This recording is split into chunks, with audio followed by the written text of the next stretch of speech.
IT-ассоциация республики совместно с Технопарком Якутия проводит с 22 по 23 мая марафон программистов под названием «Хакатон-2015». Сам термин «хакатон» означает форум разработчиков, во время которого специалисты из разных областей программного обеспечения вместе работают над решением задачи.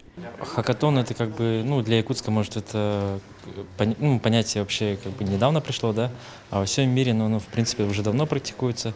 Это мероприятие, которое собирает всех программистов, дизайнеров, девелоперов, фрилансеров, всех в одном месте, с одной лишь целью познакомиться друг с другом и сделать какой-то работающий прототип, проект за 2 дня. В марафоне приняли участие 40 человек, разбившись на 10 команд. Это программисты, дизайнеры, юзабилисты, маркетологи и фрилансеры. У каждого была своя идея.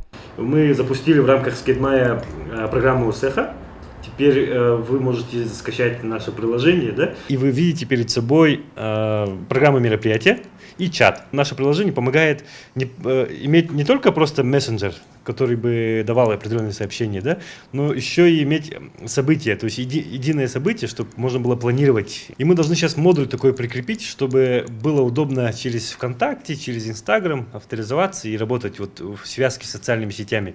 Мы сейчас это программное решение делаем. Идея нашего приложения в том, чтобы вырезать с фотографии лицо человека и ставить его изображение. Наше приложение имеет национальный характер, то есть мы будем делать рисунки, да, девушка в якутской одежде и на фоне, например, Аласа, и будем туда вставлять.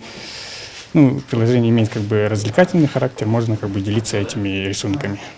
Как отметили участники хакатона, такие форумы необходимы. Есть возможность познакомиться друг с другом, разработать собственные решения, а в будущем поработать над собственным проектом, который может вылиться в хороший бизнес-план.